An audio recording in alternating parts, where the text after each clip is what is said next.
Ashamaa harka fuunee bakka nagahaan dhuftanii viidiyoodhaan hadhalleessanii deebi'ee jira.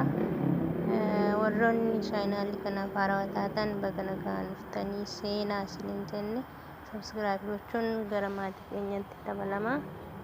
Chaanaaliin kunillee chaanaalii kiyya isa haaraa jechuudha. Kunoo viidiyoo lama irratti hojjechuuf deema. Warra sabskiraayib naaf gootaniif isinii hojjedha jechuudha.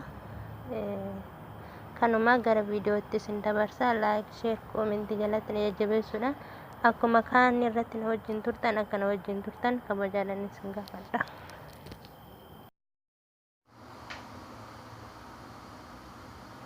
Ishee amma akkuma isin argitan loomiin ni jira, killeen ni jira,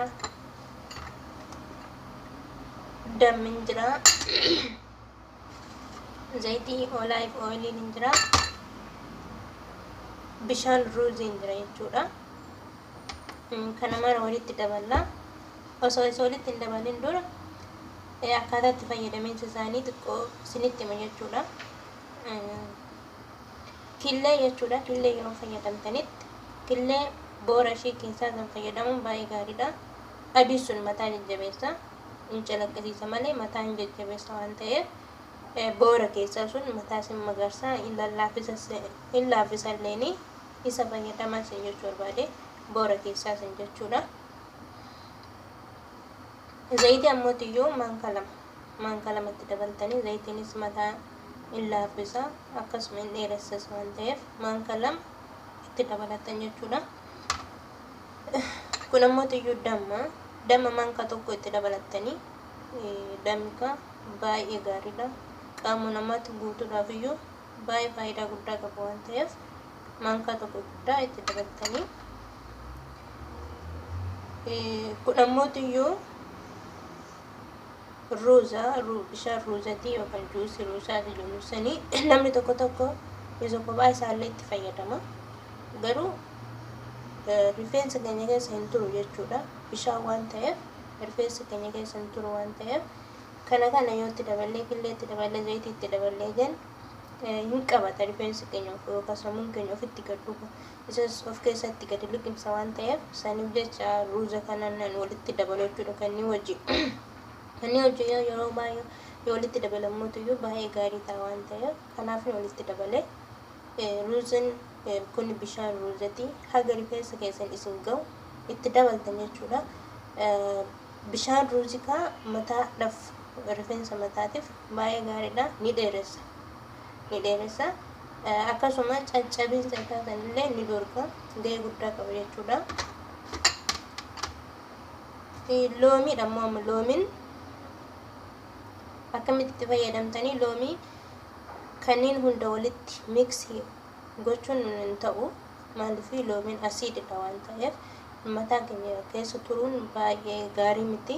Rifeensi keenya keessa yoo ture asiidii sila ta'eef baay'ee gaarii hin ta'u waan ta'eef herga kanaaf keessa tursiistanii yeroo dhiqattanitti jechuudha. Yeroo dhiqattanitti kana yeroo daqiiqa 30 ofirra tursiistan walakkaa isaa sanii caalallee ofirra tursiistan homaa rakkoo hin qabu. Kanaafuu loomii shaampooliin fayyadamuu qabdan jechuudha. Loomiin mataa rifeensa sin mammara akka firiizii godha jechuudha. Kanaafuu gaarii waan hin taaneef dhuma irratti jechuudha shaampooliin dhiqattanii innis maalaaf fayyada? Killee jechuudha. Killeen hafuura qabdi. Hafuura ishee sana akka balleessuuf malee waan biraatiif fayyadamtan jechuudha. Kana amma walitti daddaballee walitti deebina. Kinoo akkasiniin jedhetti walitti daddabalee yookaan walitti biks godhee jira. Kana fakkaata jechuudha. Akkuma argitan kana fakkaata.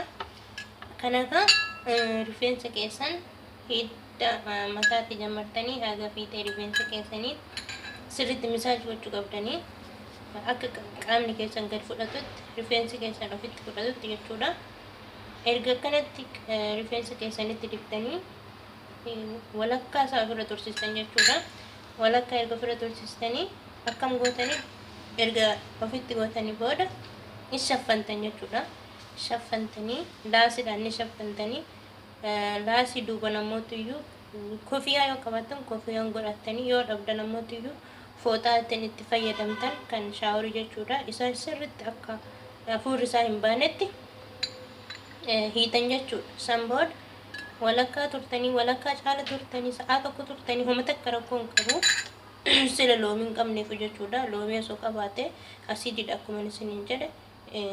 Mataas hin mammara firiizii godha waan ta'eef gaarii miti. Isa shaamboo wajjin fayyadamtan isiniin jedhe sababa hafuura killeetiif jechuudha. Saniin booda sa'a tokkollee ofirra tursistan baay'ee gaariidha malee homaan ta'u. Akkasitti erga dhiqattanii dhugumatti baay'ee gaariidha. Ruuzni bishaanillee baay'ee gaariidha waan ta'eef juusii ruusaa jechuudha. Isa mootiyyuu akka haala rifeensa keessan baay'inaan itti dabalattanii kun waan